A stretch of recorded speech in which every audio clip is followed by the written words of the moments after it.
Bonjour, donc je suis Caroline de Souffle Quantique et aujourd'hui je vais m'adresser aux personnes qui ont des envies de monter des collectifs, qui ont des envies de communauté, qui ont des projets communs, des valeurs communes et qui pour autant se retrouvent fatigués, frustrés, qu'en ont marre parce que malgré toutes ces belles valeurs, malgré leur ouverture spirituelle, malgré toutes ces envies qui sont là, qui frétillent, ces envies de partage, leur projet capote pour des problèmes de conflit entre les égos, pour des difficultés à s'entendre et à aller tous dans la même direction.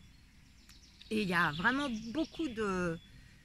J'ai rencontré beaucoup de personnes qui sont dans cette situation, que ce soit parce qu'ils veulent créer des éco-villages, parce que ce soit des regroupements de thérapeutes, pour que ce soit des projets dans l'économie sociale et solidaire. Enfin, le problème numéro un, c'est vraiment les relations humaines. Alors bien sûr, cette difficulté de s'entendre pour aller dans la même direction, elle se rencontre aussi au niveau d'un couple. Elle est multifactorielle. Mais aujourd'hui, moi, je vais vous parler de ce qui me tient vraiment à cœur et ce pourquoi j'ai vraiment beaucoup d'expérience. C'est la difficulté de créer, tant qu'on se croit, en fait, des personnalités séparées, limitées et limitantes.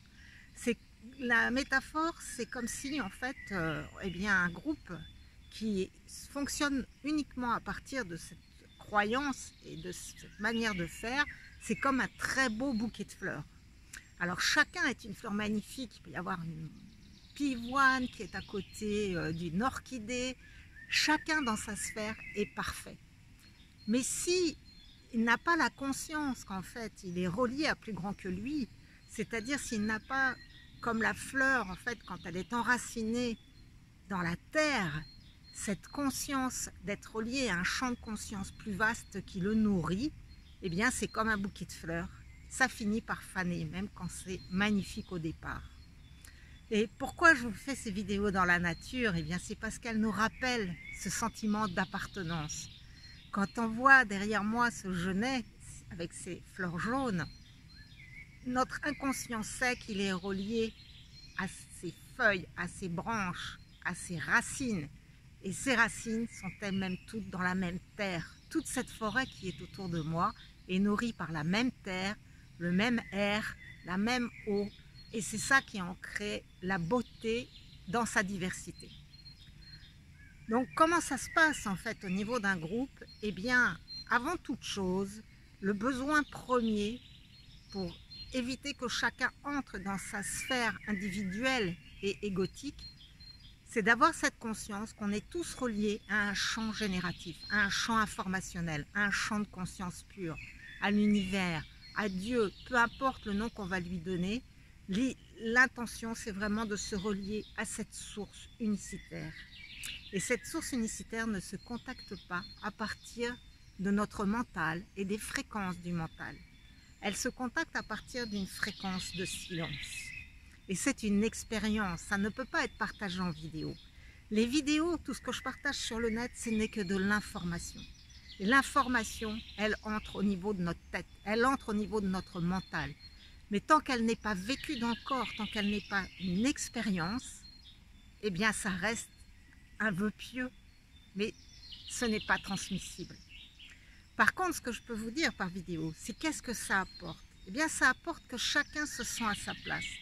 À la place de croire qu'on est tous des chefs d'orchestre et qu'on veut tous jouer notre propre musique, on devient la note juste, celle de notre âme. Et on apporte au collectif, en ayant conscience que le chef d'orchestre, c'est cette source unicitaire, ce champ génératif, eh bien, on apporte vraiment la note dont elle a besoin, où on apporte vraiment la pierre pour construire la cathédrale. Mais nous savons que nous ne sommes pas la cathédrale, nous sommes seulement une des pierres qui construisent l'édifice. Et on se met au service du projet.